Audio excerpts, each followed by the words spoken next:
Well, hey, Bill, how's it going? It's going pretty good. How are you doing? I'm doing great. It's a nice, snowy, wintry wonderland out here in Effingham, Illinois. It is. It was a bit of a challenge at the Chloe Kimes podcast taping last night, but we got through it, and the landscaping crew did not do a great job of clearing all the snow and ice. But well, we had a crowd that we had a lot of late sign-ups to come check out the show. We had a lot of people that drove over an hour here to the brand new Starlight listening room. Yeah, it was beautiful in here. The crowd was great. What a great night. We'll talk about Chloe here in just a little bit, but we've got some news right off the bat. We've got the Little Grassy Winter Songwriter Retreat coming up here at the end of February, start of March. Tell us all about it. What's going on down there this year? Well, it's February 27th and 28th and March 1st in McDonald, Illinois at Touch of Nature Outdoor Education Center. And it is it's our fourth year. We have developed quite a nice little retreat there for folks. Everything from beginner songwriters to advanced songwriters. We have I teach the beginning songwriting workshop. It's the very first one of the retreat. So anybody who's new to the craft can get a nice jump start. And so we're very excited. I think you could say pretty firmly that if you're a fan of this podcast and you're in the general Illinois Midwest region, this is for you. So. That's absolutely right. Hope Dunbar is the dean of the faculty. She will actually be taping a podcast. We've been trying to get her to do a podcast for 3 years now. Yeah. So on Saturday of the retreat, it'll be you interviewing Hope, and then Sunday it'll be Hope interviewing you, turning it around. And that's right. I get my turn. Yeah. I'm looking forward to it. I can't wait. Is there anything about this year that's different than previous years at the retreat? We have an all-star cast of faculty, but we've added Jess Klein, who is very exciting songwriter from North Carolina, and she's going to knock everybody's socks off with her great songwriting, and she going to be doing 2 workshops and a feedback session. Great. The feedback sessions are very popular at our retreat. It's something that's pretty unique, I think. And the faculty will sit in with a group of songwriters, and they'll each take a turn singing a song, and then the faculty member will lead kind of a constructive criticism portion of the session, and they will give pointers or compliment them on the good things that they did, and tell them about things that they might do differently. Sure. And it's very helpful. People love this about our workshops. I can't wait to get up there with a bunch of alumni from the guest list. Yep. People like Hugh Daniil and Katie Dahl, Terry Klein, Jess Klein. This is down at the Touch of Nature Environmental Education Center in McDonald, Illinois, and it's a 3-day songwriter retreat. You can find all the information just by Googling Little Grassy Winter Songwriter Retreat. We'll put it in the show notes today, too. They have lodging on site available, by the way. How much does it cost to get into this thing? It's $315, and then you choose your lodging. It's additional, but it's like I think no more than a couple $100 for the weekend for lodging. And then 5 meals are included in that too. Yeah. So that's $315 for the festival or for the retreat, and also for 5 meals. Yeah. So Chloe Kimes. Yeah, Chloe Kimes. What a great episode of the podcast. She brought along her fiddle player, Kat McDonald, and they're making their second appearance in Effingham after last year's Summer Sundown. I think it was the 3rd episode in this new room at Poss Music Works headquarters. It was full. It was exciting. There was a good vibe in the air, and those gals knocked it out of the park, didn't they? Yeah, Chloe Kimes had Kat McDonald with her, and they were exceptional. I will say. I mean, I just wanted to have them keep playing. Yeah, and we wrapped it up. But man, what? And I knew from the Summer Sundown Music Festival appearance that I was going to be knocked out, but I think sitting here, getting a chance to sit here and really listen to them, pay attention to every line and stuff it's a different experience. Chloe is not a surface level songwriter. She's thought about every single detail of this. Yeah. She's got great heroes that she looks up to in the songwriting world, and she's got a great finger picking style that goes along with it all, and really great showwomanship, you could say. She's an athletic singer. Yeah. And she brings a lot of dynamics to the game. And you just hooked from each line is memorable. It's great stuff. Yeah, really good. You're going to love it. Yeah, it's a songwriting workshop here with Chloe Kimes today on the guest list. Welcome to the guest list. presented by POS Music Works, a 501c3 not-for-profit, bringing music and musical events to downstate Illinois. We'll talk to songwriters and learn about what makes them tick and how they came to write their most popular songs. It's where you've always wanted to be, on the guest list. Here's your host, Bill POS.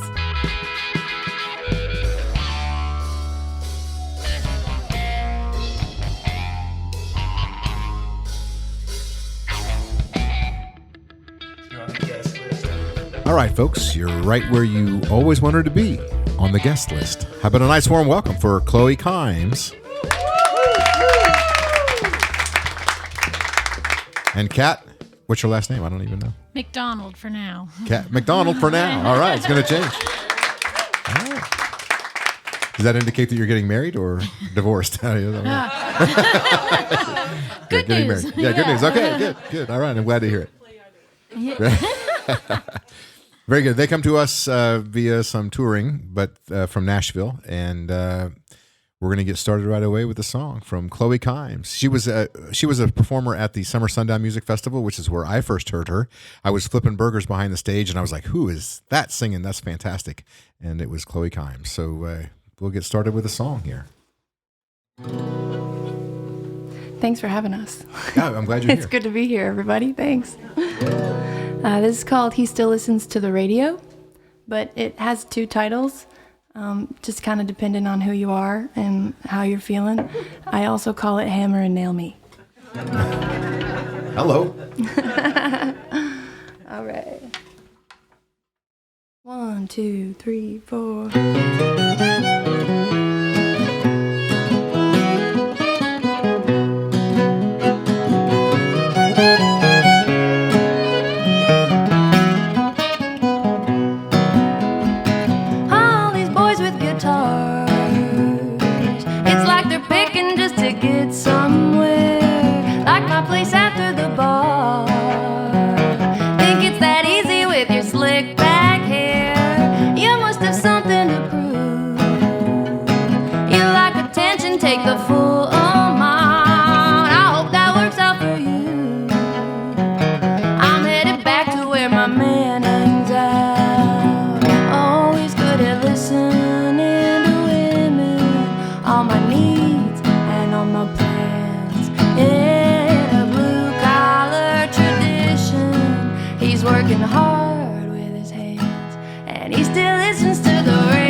Cast iron pan.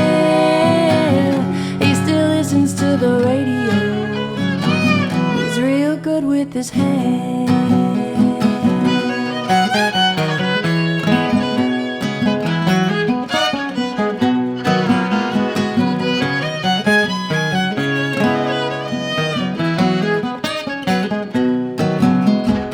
Don't get me wrong, he plays guitar for me.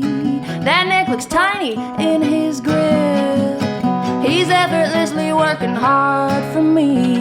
Hammer and nail me when I slip.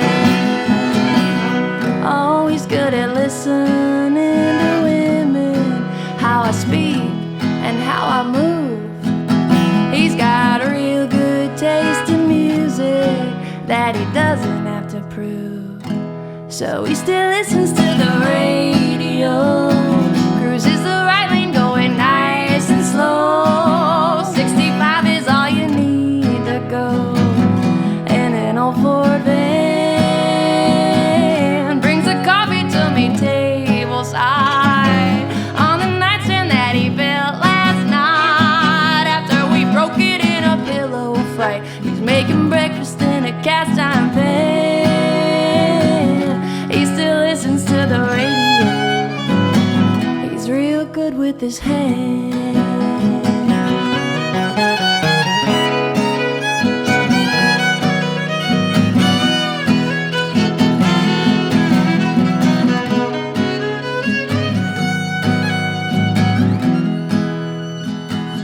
He still listens to the radio.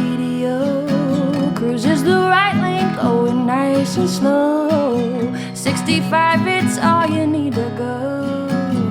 In an old Ford van, drinks a coffee, told me table sign on the nightstand that he built last night. After we broke it in a pillow fight, he's making breakfast in a cast iron pan. He still listens to the radio. Oh, he listens to the radio.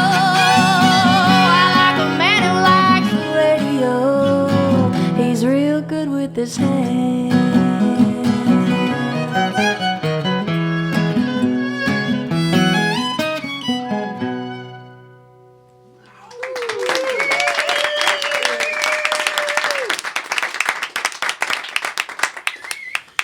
Okay, I have to ask an awkward question, which is like, what is the line right before he fixed? We broke it in a pillow fight. A table. He broke the table. Well, He fixed the table.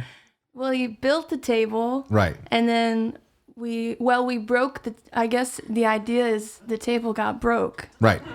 Okay. so you can imagine how. Well, And then he fixed it. As long as Or there was he a pillow built it fight and involved, then I'm- we I'm- broke it, and then he fixed it. I think all right. all could be true. Yeah. Cool. Very good. Well, anyway, that was the only thing I couldn't understand, and so I thought I'd ask. I think the line is, oh gosh, Isn't that difficult weird? to hop into a song. I know. Yeah. I know exactly what you mean. It's not that important. Yeah. Okay. I just wanted to. I got the gist of the song. I like it. It reminds me of older. I mean, what I would call older country. And I think of like Billy Joe Shaver cool. writing songs that have great lyrics that are often somewhat suggestive and mean things other than maybe the exact words that you're saying, Yeah. but cleverly, you know. Thank you. But the melody. It really brought me back to 1977 or something like that. Mel McDaniel or something. Oh, sweet. Yeah. I love that. Yeah. Yeah. That whole song is, you can take it for what it is. It's like either just a sweet, adoring love song, or the entire thing is all euphemism. And I like both. Right. It's both. Yeah. It I has think. two titles. Do you change your inflection based on your audience? Like your emphasis? Not for so example? much. No? Not so Okay. much. I try to make it open to every audience, that it can be really sweet and it can be really suggestive. In some audiences, I think it just makes them a little uncomfortable, but I still say it anyways. There you go. Yeah. Well, I like it. I like that it's kind of almost like a reverse brag. Like he takes it nice and slow. Humble brag. Right. Yeah. But it's like not like he's big and strong and his truck's awesome and all that stuff. It's more like simple things. Oh, totally. I like that about it. Me too. It's you're paddling upstream these days in the country sphere. I think doing that. I'm not trying to. Well, good. Okay, but I mean, Yeah, I know what you mean. right? You're finding the right stages for what you're doing. So, but Thanks. I mean, you know that already. Cool. Well, so where did you get started? I mean, like, have you been doing this for a long time? Did you start in junior high school like a lot of people, or have you been more recent to it? Totally. No, I started a long time ago. I started writing when I was probably like 9 or 10. Okay. And it's when I started playing guitar and had a dad who wrote songs. So I kind of just, fell into it because that's what he did. And I wanted to be like him. But I did get into my first band when I was like 14 in high school, like a freshman in high school, maybe. Oh, wow. Okay. And I started gigging around. I'm from Michigan, and, there's a great little scene all over, Michigan for independent, artists. And so I just played in a lot of breweries and stuff like that and bars, all through high school. And it just kind of gradually snowballed into, somewhere very early in there, I knew it was always what I wanted to do. So I just, I had supportive parents who helped me do it as early as possible. Nice. And was the band that you were in, was it mostly people your age, or was it an older group of people that you were singing for? It was a couple of guys that were a little older than me, that were already kind of just like playing out together, and we met and I was in a trio with them for a couple of years, and then I left that project and I gigged pretty heavily with my younger sister for a little while. So we did like an acoustic duo thing, and I moved to Tennessee. This is actually my 10-year anniversary of being in Tennessee this year. So when I moved away, that kind of all stopped, but right. Yeah. Cool. And you've been building this ever since. So that's awesome. That's awesome. So we were talking earlier before the show about not you, but Garrett and I were talking a little bit about Michigan, and I was just when he said that you were from Michigan, I was like, that's like the 10th person that I've come into contact with, not even just know about, but like yeah, it doesn't even surprise me.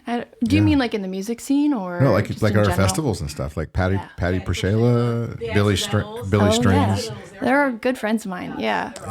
So did you know them before? Yeah, in the olden like days? Okay. the time when I was in high school, they're a little older than me, and so they were, I think, I honestly, when I was, like in my young teen years and learning how to, like, really getting my feet wet with playing in bars and cover songs and gigging and how to, like run sound and get paid at the end of the night, we were, kind of totally like watching what people like the Accidentals and a lot of local bands were doing, and super inspired by them when I was I think we probably met when I was like 14 or 15, and they cool. were, I want to say, just coming out of high school at that time. I don't know exactly the age Grizzled gap. veterans at that point. Yeah. They got started young. Yeah. I know. Cool. Yeah, I love those guys. Yeah. They've been at the Moccasin Creek Festival at least 2, maybe 3 times. But cool. We love them too. All right. Well, let's move on to another song. Sure. I know. So you asked us to pick our 5 most popular songs for this first set. Yeah. And I wasn't totally sure if I was going to do this one because it's like an old song, but it was requested in advance by one of our audience members. So I feel like that does kind of back up its popularity. I don't know. It says something, right? It's the first song that I wrote when I moved to Tennessee in 2016. Okay. So, and it's the first song I think I ever released, like officially recorded in a studio, So it's been, available long enough to be, I guess, one of my more popular ones. Okay.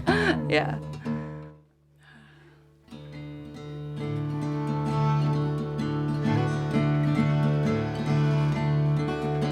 I am a stowaway running from yesterday. Don't you give my name away at night. Haven't made it far enough, and I've still got some road to rough. So sweep me underneath your rug till there's a warm wind blowing, and I'll be going. I am a sorceress, lean into my warm caress. I can make you feel the best tonight. You won't have to worry when all the saints go marching in. Baby, I'll be gone again by light. There's a warm wind blowing, and I'll be going. And love, well, it can take you far.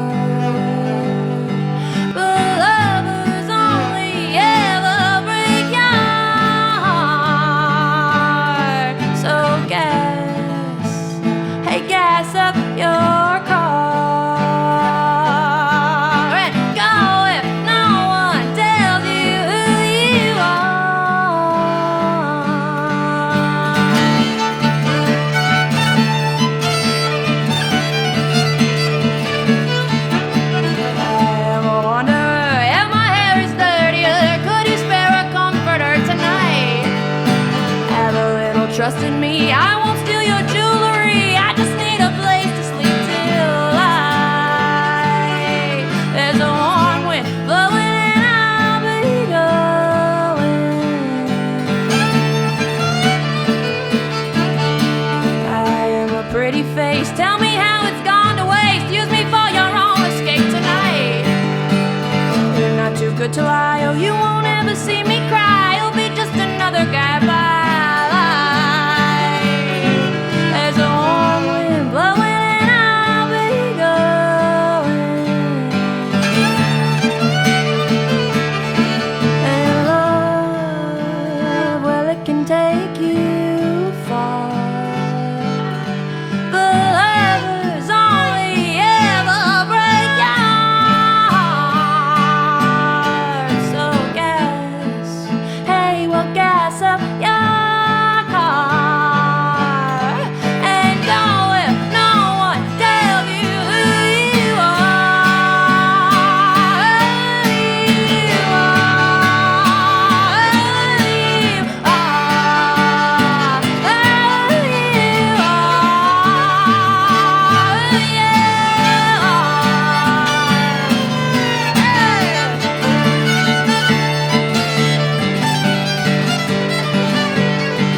vagabond, learning how the road is long, and no one misses if I'm gone tonight. I'm just a memory. If someone remembered me, even my own ghost would leave firelight. There's a warm wind blowing and I'll be going.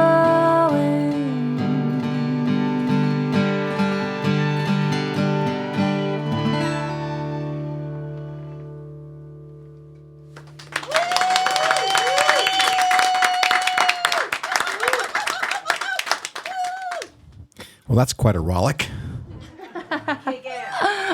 So, Thanks, Nan. so is Kat always in the band? I'm just curious. She is these days, yeah. Okay. She started playing with me like a year and a half, 2 Cool. years ago. Yeah. Yeah. I can imagine what the song would sound like without her, but it's really great. Hear that fiddle in there. Yeah. The fiddle tearing it has up. elevated everything I've done, I think. Well, good. Cat elevates everything I've done. And the harmonies are nice too. You did something that I always tell people to be careful about, which is starting a song with an internal rhyme, Ooh. because that scares me. I mean, I used to do it a lot, and it just takes a lot of work.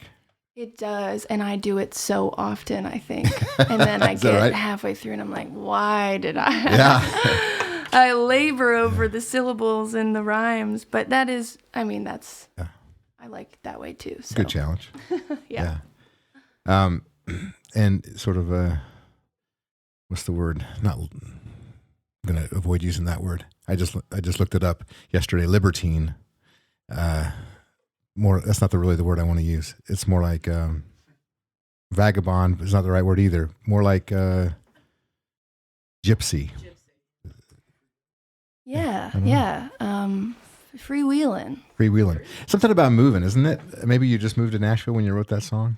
I had just moved to Nashville and I was like 18 and Oh, wow. figuring a lot of things out. And I think that song too was fun. I remember it was really, at the time, quite boundary pushing in its content. Like, I didn't feel that way, but you know, I had played out a lot in high school, and I have a really supportive community at home.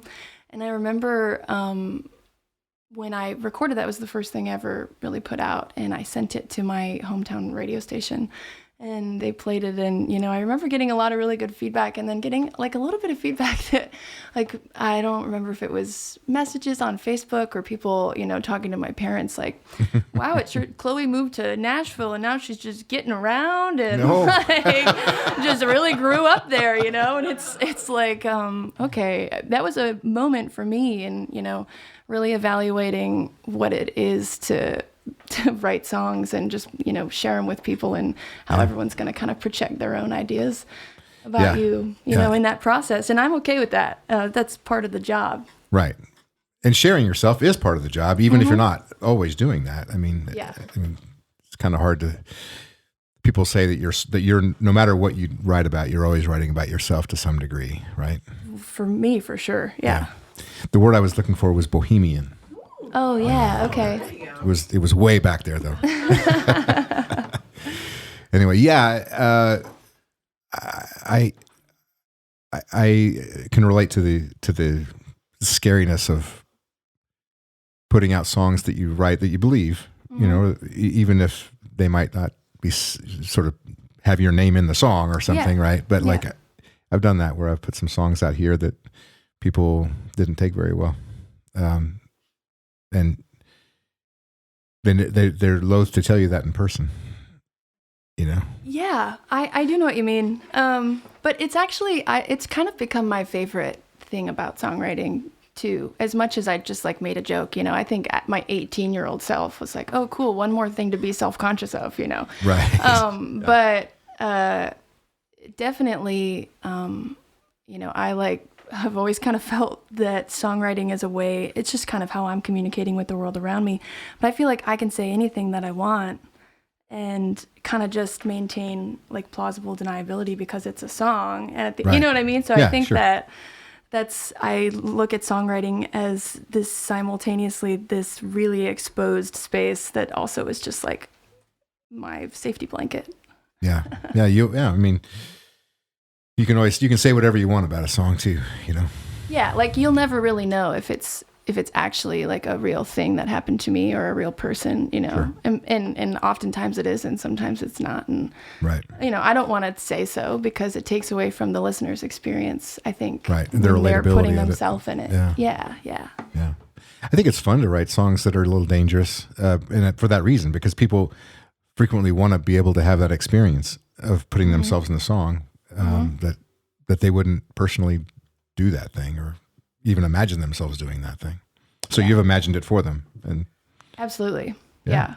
Yeah. A big like shift in my, I mean, I don't know if I'm getting off course here, but there's no course. it has nothing to do with the song we just played, but like a lot of the new music that I've been writing and everything that I've been working on for the last couple of years has come from specifically the prompt of writing or saying, you know, the thing that I personally or maybe someone around me is afraid to say. And like whatever that kind of fear point is or discomfort is the prompt of the song or the lyric or the general idea of the song. I've spent a lot of time in the last year or two working out my own relationship with like fear in general, but specifically with songwriting and kind of focusing on saying the things I feel like people are afraid to say. And it's like, you know, well, if whatever, you know, I'll like kind of be journaling and just sort of stream of conscious my own things, and whatever the thing, it's like I don't think that should go in a song, and like that's the song. That's the thing. Yeah. Interesting. It's both ambitious and a little bit dangerous. Right. Well, Or brave. Anyway. Got to keep it interesting. So if you'll tell us about this next song before you play it, that would be great. Yeah. This actually, oh wow, I set myself up well because this next song is my, is a good example of, you know, I wrote it when, I wrote it in 2024 when we were on the road a lot and just listening to the news every day. And I thought it was bad back then. It's only gotten so much worse. Oh my God. But yeah, I was thinking, and like goes along with what I was saying. I've been spending a lot of time thinking about fear and how it seems like everyone is afraid of everything around them to some degree right now. And I do think that we've been kind of forced into that space as a country, you know, more and more all the time. But it's just a song where I was thinking about like really unproductive fear and, you know, specifically in the space around me, people like just being so closed off to just unfamiliar things or something they don't recognize. And instead of like learning about it or being a friend, you know, people are just really quick to be closed off and just sort of, you know, like wear their fear, I think. And I don't mean to like generalize all people, but that's what I was contemplating when I wrote the song. And Okay. It's called Afraid to Die. Okay. I can't wait to hear it. It's not like I'm not preaching an answer to this idea in any capacity. It's more just like about my own relationship with not being afraid. 1, 2, 3, 4.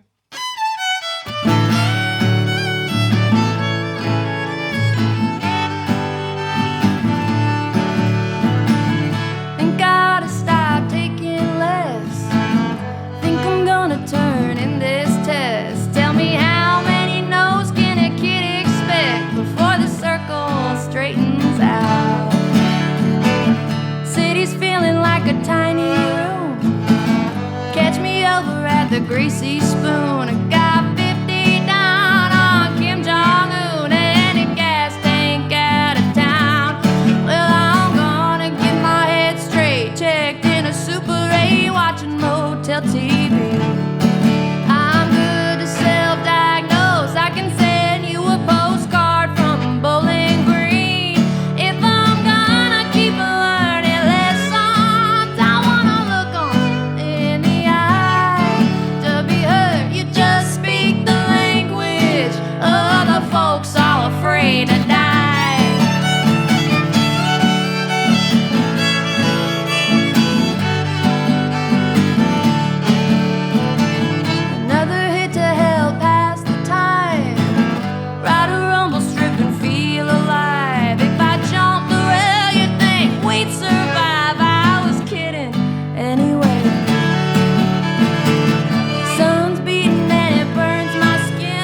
summer's hotter than it's ever been, and it's the coldest one we'll ever see again before we all incinerate.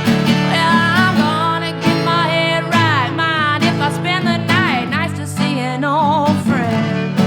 I'm good to self-medicate. I can hop on a Greyhound to Michigan. If I'm gonna keep learning lessons, I wanna look 'em in the eye. To be heard, you just speak the language of the folks all afraid to die. To be heard, you just speak the language of the folks all afraid to die. Ooh,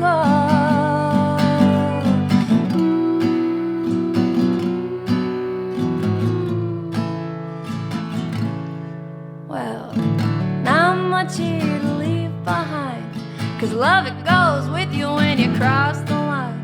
Just a few good buds I hope stay real high. I'm gonna see 'em in the next life. All the bullies gonna fade away, 'cause life was mean and goddamn so were they. And we all agree the whole world is gay. I hope we get it right next time. Well, I'm gonna get my head straight, climb up the Golden Gate just to get some fresh air. And I'll slide back down again and buy myself a minivan and see where I go from there. Take time to apologize, hallucinate and fantasize, and baby, you can tell me what's wrong. I'm good to self-medicate, live to see another day, live to sing another song. If I'm done, keep learning lessons, I wanna look 'em in the eye. To be heard, you just speak the language of the folks all afraid to die. To be heard, you just speak the language of the folks all afraid to die. Thank you. Okay, let's take a little break from the show to talk about some upcoming events in Pos Music Works land. Coming up, we have Aaron Lee Tasjan on the guest list. Tell us all about that. That's February 9th, and it's a ticketed event, which is unusual for us. But Aaron Lee is a very exciting performer, and Yeah, and we gotta pay him somehow. So we got Aaron Lee So, Tasjan coming to the show. What a Yeah. great deal. He's been on the main stage at Moccasin Creek Festival and at Summer Sundown Music Festival. Great Yeah. songwriter, multi-genre, multi-instrumentalist also. Yep. Old friend of Todd Snyder, and he seems like he's friends with all those guys in Nashville, the East Nashville crew. Yeah, he's very respected in the world of Americana music, and we can't wait to have him right here in your old living room. Yeah, and he's going to sing his great 5 songs. So Go to posmusicworks.com and get your tickets to Aaron Lee Tasjan coming up on the guest list February 9th. it will be right here at the Starlight Listening Room. All right, what comes after that? Then we got just a show, just a kind of a soup party. I think we're just A little potluck, little climber. yeah, a little Greg Klima. He's got a new band called Willie Jack, and he's bringing his band from Buffalo, New York, and we're going to have an afternoon show on a Sunday fun day, and you can bring your own drinks, and we're just going to have a ball. You can stand in here and listen to the band, or you can go in the other room and chat, whatever you want to do. Not going to be a podcast tape. Do you need a RSVP for this? No, that's not, and there's no tickets. It's going to be a tip jar, and so yeah. And then a different venue, but one that our people are familiar with, Village Wine, right downtown Effingham. We're going to have Pierce Krask coming to play there on Friday evening, and I had to tell him to take breaks last time he played because he wouldn't take a break. Mark Stewart's that way too. Anyway, that's March 6th at Friday evening, March 6th at Village Wine. And speaking of Mark Stewart, Yeah, he's our next podcast taping, and so that'd be March the 9th, and he'll be here in the Starlight Listening Room. that is a no-cover show, but we do ask for tips to cover Mark's expenses and get him down the road a little further, and that's going to be a great time. Mark was a sideman for Steve Earle and also for Freddie Fender and a lot of other folks. He's also married to Stacey Earle, and they had a duo for years, and they played a lot of shows with like big festivals, and they also played with Gillian Welch a lot. They were the standard opening act for them. Anything else coming up that you want to tell us about? Well, Moccasin Creek Festival, I can't tell you just yet, but we got the second wave coming out. Okay. The final wave, really, coming out in the middle of February. And you'll learn more about that when we release the Aaron Lee Tajian episode. Well, we've already released some great artists. You can come to Moccasin Creek Festival on June 18th through the 21st. Okay. And you can see Rodney Crowell and Nick Shoulders. And Otis Gibbs. And the Mighty Pines. Chicago Farmer in the Field Notes. That's right. Jacob Coon's Experience. Yeah. Taylor Steele and the Love Preachers. Terry Klein. Hope Dunbar. Hey, plenty more on the way and plenty more already booked, so we can't wait for Moccasin Creek. Get your tickets right now. All right, let's get back to the great podcast with Chloe Kimes and Kat McDonald. All right, so you were talking a little bit in the last song about being afraid to die. I'm just, that sort of sets me up. Because I typically ask our artists what happens when you die, and if you have an opinion about that. Whoa. I don't know, obviously. Good answer. I couldn't pretend to have any idea and really know, but we did meet someone on this tour who she said, she wasn't sure about heaven, but she believed that one of the closest things you could get to heaven when you die, and or an equivalent experience, is that you get to hear all of the wonderful things that your loved ones had to say about you when you weren't there, or your best friends. I don't know.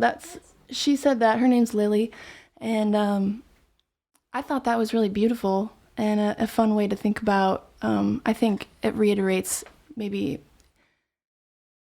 how I feel. Like, I like to think that after this life, there's a way to stay connected to the love and abundance that I have found, in this body. And I don't really know. That's a beautiful way of saying it. I think it's interesting. You're, to me at least, on the younger side. You probably hear that.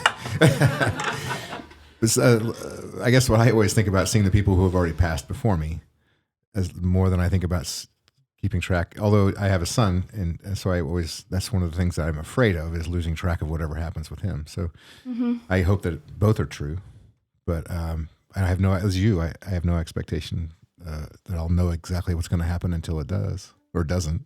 Yeah, I mean, it's one of those. In terms of having an expectation, it's like thinking about too when you die. I mean, if you had an expectation and it's not what you thought it was, are you even? Are we sentient enough to know? Like, are we let down, or is it? It's such a big thing. We're too happy to care. Think about. Yeah, hopefully. I mean, breaking rocks in the hot sun. I believe it's like peace and joy somewhere on the other side that can be found. I think, hopefully there's music. There's gotta be. I'd like to think that it's, my heaven would be getting to play all music with all the people that I ever got to play music with, in one joyous, song. I feel like on Earth, we're all, in terms of songwriters and musicians, and I try to maintain this idea in Nashville because there's so many players, and there's so much going on all the time, and it's such a business and it's such an industry, which can be really challenging, to figure out how to be an artist at the same time. But I have a friend, he's a really great songwriter. You should have him on the pod. Tell us his name. Darren Bradbury. And he's a songwriter that I really love, and he said to me one time that we're all just a voice in the same choir, and we're all like, we should all be on the same team. And ever since he said that, I just feel like I just want to play and sing with as many people as possible, because we are all just in the grand scheme, it's just one big old choir, and we'll all just have a little bit of a different voice. And so it'd be cool for that choir to come to fruition after death. Like, my little heaven would be all my friends and I and family, I think singing our songs in that big choir. That would be amazing. John Prine references that, I think, a little bit finding his brothers and his uncle. Yeah, totally. And when I get to heaven, yeah. Cool. All right, let's hear another song. All right, well, this is my song about drinking beer. Speaking of heaven. Yeah, this is it's a beer drinking tune. And it can, crack one. Get that in the mic. Yes, good. Yes.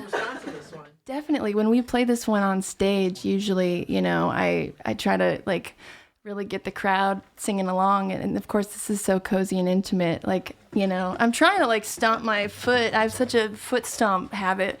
But here in this nice intimate space, it would be wonderful if you guys want to do this little call and response with us, which I always say too, you don't have to, the song's called Coors Light. And, and it's funny how I've learned so much about everyone's opinions about beer, by having this song, which is great. You don't have to like Coors Light to holler in the song. You can just kind of sing whatever beer you do like to drink or whatever tickles your fancy there. So we're supposed to say Coors Light? Oh, is that how you say it here? Well, I don't know. I like Coors Light on draft, and Kat holds it down as like a call and response. I like Coors Light on draft, Okay. I'll do it with you. I always do anyways because I just like to holler, but yeah, it's a song about drinking beer, but really it's like a song about my own meditations of gratitude, and it's just I'm really thankful to get to play music for a living and travel with my friends. And this is a song I wrote when I was actively having writer's block, and I was thinking about everything way too hard. And I remember sitting on my couch and just being like, damn it, you got to stop thinking so hard. And I just kind of started rhyming stuff. And I thought that it sounded really silly at first, but people seem to like it. So now, it's it's really fun to play, and it's fun to have a band too and get everyone involved. So if you want to join us, please. You can fit it in. You just got to sing a little quicker, a little quicker than I am. Yeah, we fit a lot of different beverages in here. All right. Ready? 1, 2, 3.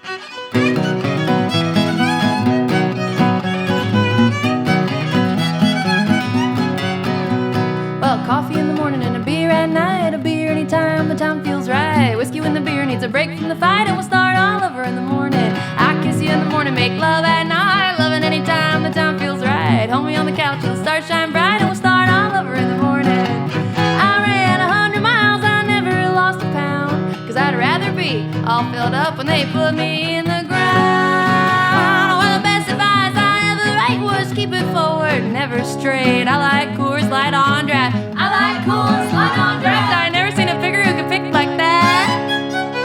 Oh, well, do it all over in the morning.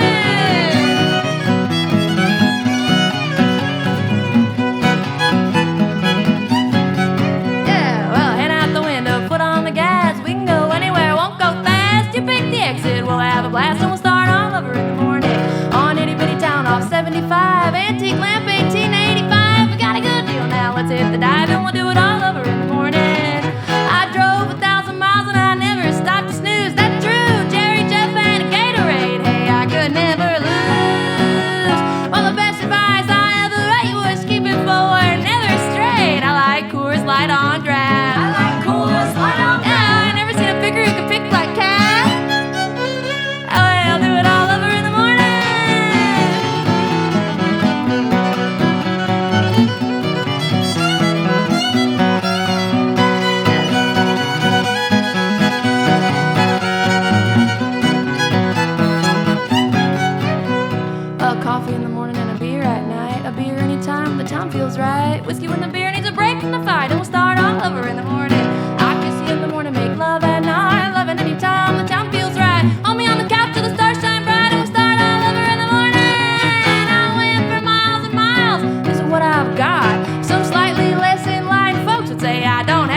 Well, that was a lot of fun. Your songs are rowdy. Oh, they're rowdy as hell. So, Well, they. then I remember that about your set.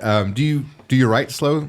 Do you write ballads at all, or I just, do. just I not got very- lots of them, Okay. but they didn't really make the mark of the 5 most popular. Right. Well, okay. I can get that. Yeah. Well, and I don't know. I think I've got some slow ones that people like too, but as I have matured as an artist and kind of gone, I used to be way more focused on being like, Joni Mitchell, like a songwriter with my guitar, and that shifted a while ago when I realized I really, like I said, the choir I want to hang out in for eternity.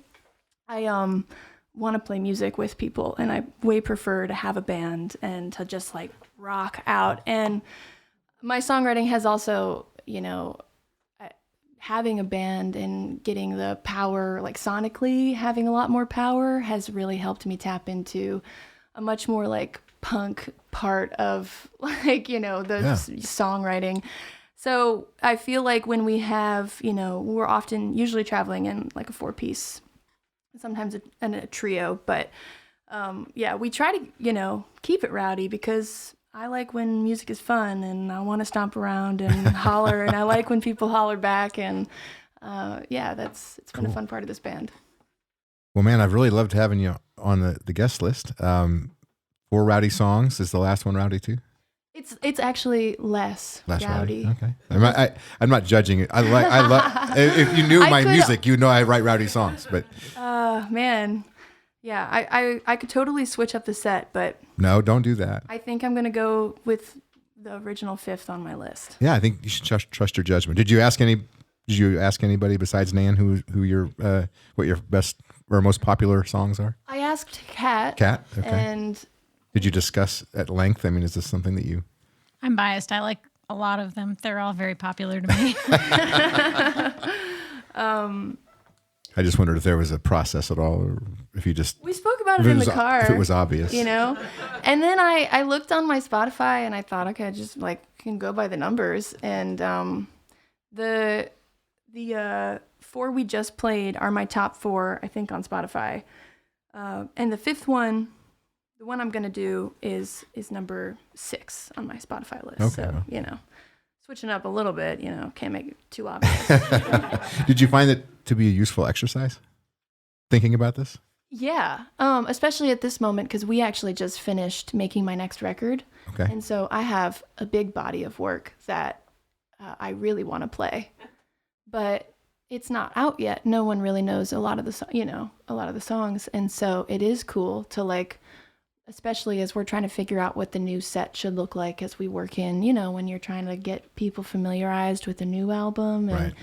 in advance of it coming out, which won't be for a while. So yeah, I've been spending a lot of time thinking about the songs and the, how to present what and the order. And so it was awesome. Yeah. Good. It's great thinking about it. Where can people? Let's spell your names so that people are listening. They can. Yeah, Chloe, Chloe, and my last name is Kimes, and I always tell people like New York Times with a K. Right on, Chloe Kimes. How I tell people in a loud bar, because they're like, mimes, time, what? Like no one ever knows. So look her up. Find her on your streaming platform of choice, and she will brighten your day with these rowdy songs. I think I like to use the word rowdy interchangeably with like joy. Like we just try to. The set is just supposed to be joyful, because I think my songs are not all like really happy necessarily. I think the ones I played here mostly are. I've got a lot of, less happy songs, Sad but they're bastard all songs. really joyous, Okay. because I just think that I like when music feels, like when you can acknowledge the things that make you upset or less comfortable, but still like find joy in them. Okay. Does that Very make good. sense? Rowdy? Yeah. That's Like positive rowdy. no. I think of rowdy as a positive word myself. I mean, me too, but I just wanted to That's just clear those that dang up. kids. So we are on the same page. Yeah. This song is it's the last song on my record, and I wrote it actually in 2020. when the pandemic happened and all my gigs got canceled, and I was supposed to go on my first big tour out west, and everybody had, stuff really go wrong at that time. And so I wrote it then, and it's just kind of like when, you lose everything, in that kind of feeling, and finding some joy in it and some hope. And we would always play it, and end our set with it pre-pandemic when we started playing gigs again.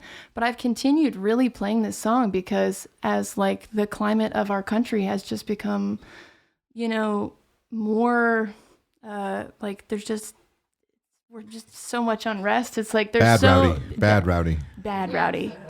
Perfect definition of bad rowdy. Yeah. I don't know if that's the perfect definition. Yeah, so we're still putting this out there as like hope is important to hold on to.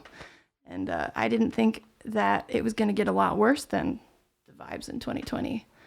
But man, if I could go back to just hanging in my apartment, that being like the worst thing going on. It's called Stand Again.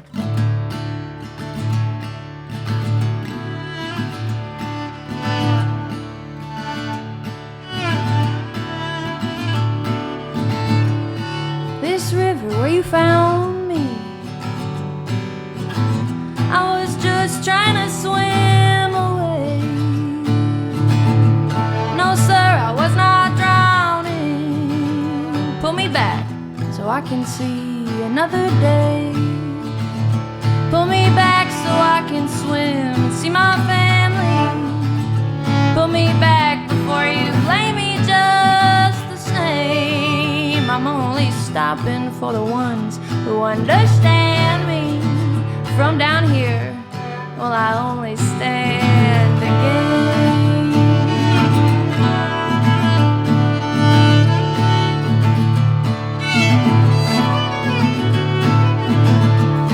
This river where you caught me, I was just drinking my coffee. I was just finding my own way.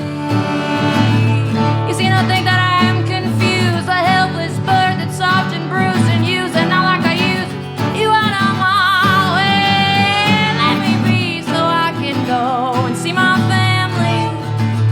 Let me be before you play one of those games. I'm only stopping for the ones who understand me.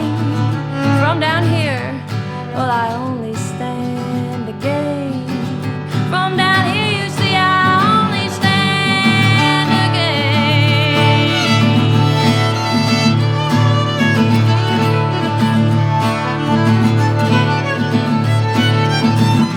And I need for you tonight, tell me what I need.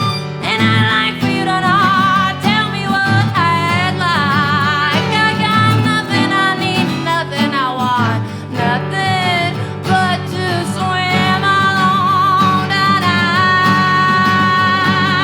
Nothing left to lose, you only stand again.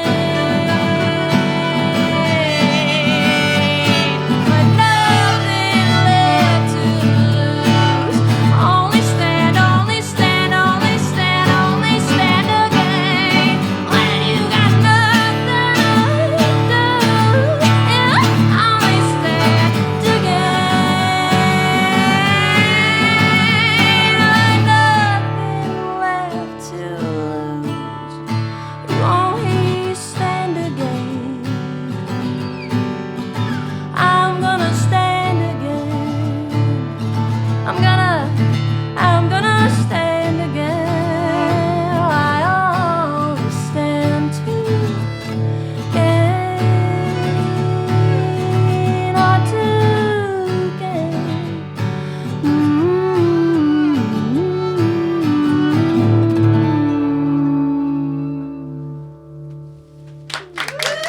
Chloe Kimes. Kat McDonald.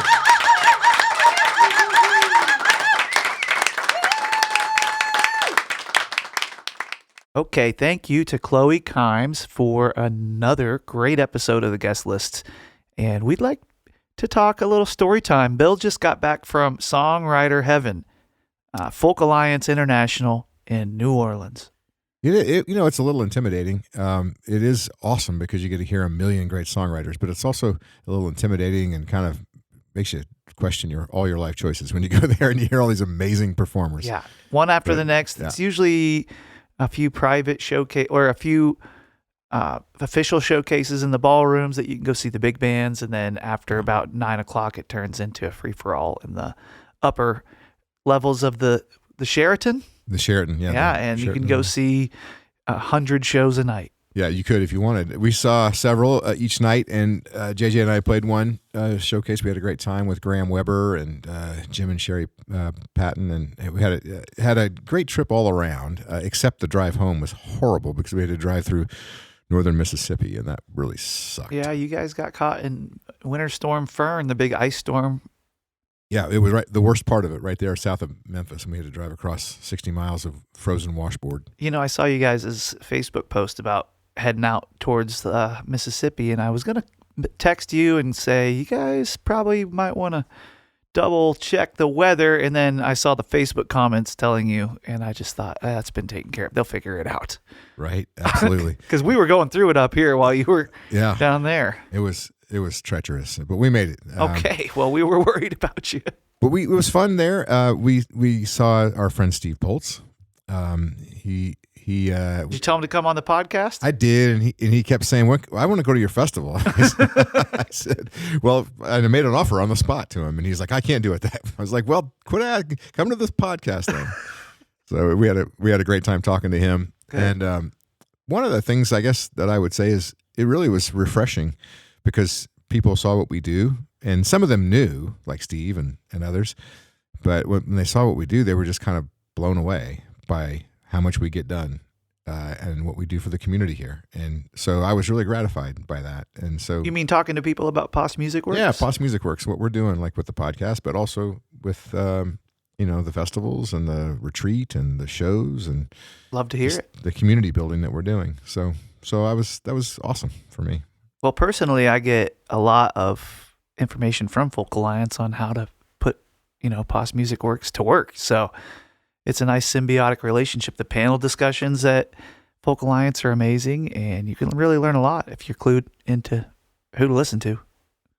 Yeah, and you learn so much at the conference. It's just there's just unbelievable amounts of information and opportunities to learn about and to partner with people. And well, give us one or two up and coming artists that you met at Folk Alliance for everybody to check out. A free plug. I heard a guy named Pat Byrne. Okay. In fact, I heard 3 bands from Ireland, or 3 acts. One was Pat Byrne, who I absolutely loved, and JJ's listening to him nonstop in the house. Great. Listen to Doug's, a band that you asked me to listen to, D-U-G, capital D, capital U, capital G. Our videographer, Emily, is a big Doug fan. So and they were also from Ireland, and they were amazing. Great. And, I can't remember the other, we have a card from the other ones, but there was 2 women, and they're from Ireland also. And so Ireland represented well at the festival. Well, maybe you'll see some of these names you just heard at some upcoming events this year in Effingham. Yeah, it was a fun event, and we're glad that we went. Great. Well, I'm glad you made it home. Yeah. All right, folks. Next episode, we are going to have Aaron Lee Tasjan on the podcast in 2 weeks. If you're listening to this the day it comes out, we hope you have a great night. All right. We'll see you.